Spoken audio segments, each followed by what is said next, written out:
Hi guys, yasas que kalos irtate to another episode of Dimitra's Dishes. Today we're making kourkoubinia, which are little bites of phyllo that are going to be baked. They're usually fried and then they're going to be soaked in a honey syrup. If you've never made a syrupy dessert before with phyllo, then you're going to want to start with this one because it is so simple. Just a few basic ingredients that you should have around the house, especially if you follow my recipes. I use phyllo all the time.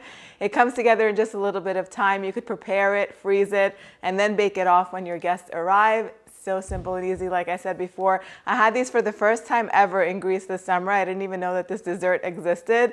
And it just tastes like little baklava bites without the nuts, but you can put nuts in it too. Let's get started. So anytime we're making a syrupy dessert, we begin with the syrup because the syrup does need to cool down so it can get poured on the hot pastry. I have 4 cups of granulated sugar in here. To it, I'm gonna add 3 cups of water, a cinnamon stick. I'm also gonna add the zest of an orange. You could do a lemon instead.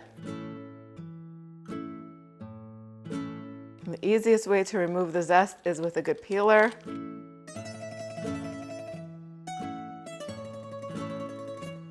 And we're gonna add the juice in here as well. You can throw a few cloves in here if you want to, maybe 4 or 5 cloves. And then it's gonna cook over medium heat until it comes to a boil and all of the sugar dissolves. Once that happens, take it off of the heat and go ahead and stir in about a cup of honey or 100 grams of honey. You could also put in a teaspoon of pure vanilla extract, stir it, set it aside, and let it cool completely. So next we're gonna make the kourkoubinia. You need a pound of phyllo. You need the number 4 phyllo that's usually used for baklava, the thin sheets. And you want to thaw them out overnight in the refrigerator, especially if you bought them in the freezer section where they're usually sold. And then take them out, leave the phyllo in the packaging at room temperature for an hour or 2 before you're ready to use it. So that way you don't have any trouble. They won't stick to the layers won't stick together.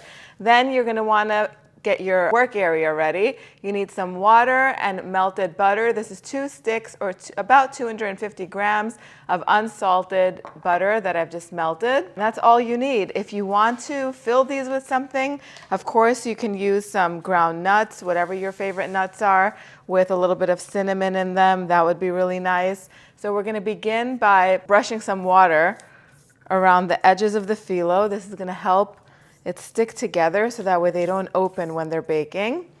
And then you're just going to drizzle some butter over it. This is such an easy dessert. Tahini would be nice in here too if you wanted tahini flavor. You could do a thin layer of tahini.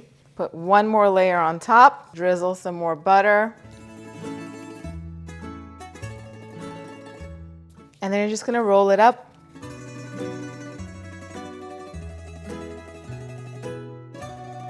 Once you get to the top portion right here, you're just going to want to brush it with some more water so that way this seals it shut. Just like that. And you're going to have just a rod of buttered phyllo.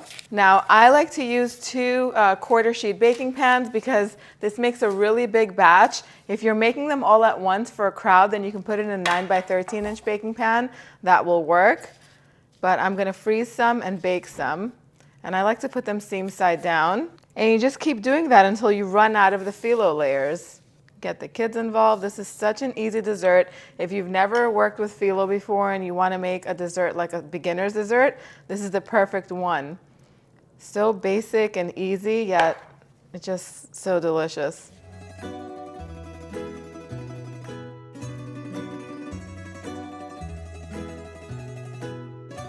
Very important that when you get to the end, you brush it with water. Otherwise, later on when we're going to go and cut them, they're just going to fall apart. So I'm just going to keep rolling these up and making them until I run out of phyllo, and then we're going to just move on to the next step.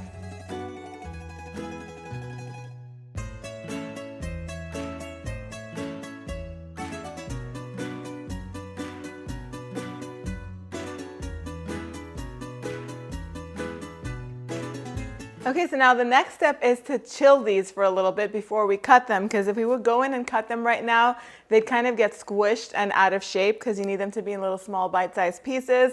So I like to put these in the freezer for 20 minutes. Then I take them out and I cut them into about 1.5-inch sized pieces. Then I brush them generously with butter and bake them at 300 degrees until they're nice and golden. That can take up to an hour and 15, an hour 20 minutes, maybe a little bit more, but you really want them to be a beautiful, rich golden color. I'll show you what they look like as soon as they come out, but once they come out of the oven, you're gonna pour the cooled syrup all over the top and let them soak it up and absorb it, which is gonna take about 15-20 minutes. Then they're gonna be ready to be served. The Kourkoubinia took an hour and 25 minutes in my oven to bake. Keep an eye on them. Once they're this beautiful golden color, then they're ready. Before we go into the taste test, I want to say a few things. So these are traditionally made by frying them. So if you're going to fry them, then you don't have to brush the tops with butter. Once you're done rolling them and cutting them and all that stuff, you can just heat up some vegetable oil or some light olive oil to about 360 degrees Fahrenheit. And then go ahead and drop them in a few at a time and cook them until they're beautifully golden all around. It's actually better to keep the oil at 350 degrees so that way they cook all the way through, but you do want to chill them before you fry them so that way you can cut them and they hold their shape. Some might open up in the oil. It's just a part of it once you're frying them, but I think baking them is the better option. They taste really good. Your house is not going to smell like fried food, and less mess, and probably less calories too, I guess. We're not counting calories here though today.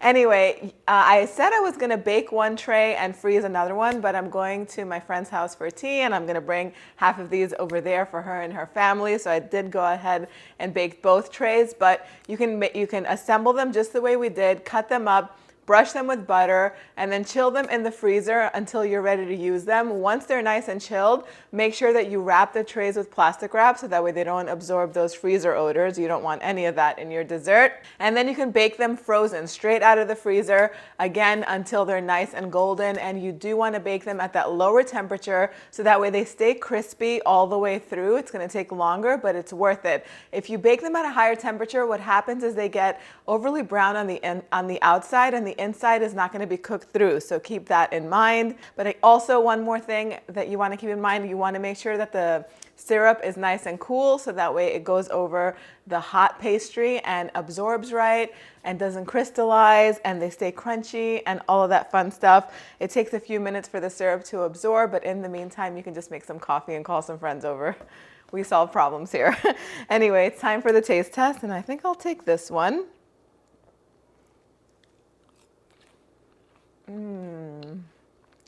Oh my goodness. Someone's gonna have to come over here and take these away.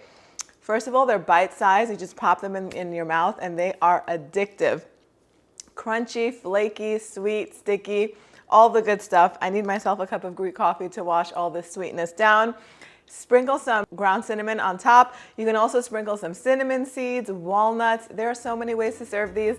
Let me know how you're gonna do it in the comment section down below. If you'd like to watch the playlist on how to make more Greek syrupy desserts, click over here and I will see you right over there. The exact measurements for these are on the blog, dimitrasdishes.com. Thank you guys so much for spending time with me today. I'll see you all next time. Yes, sis.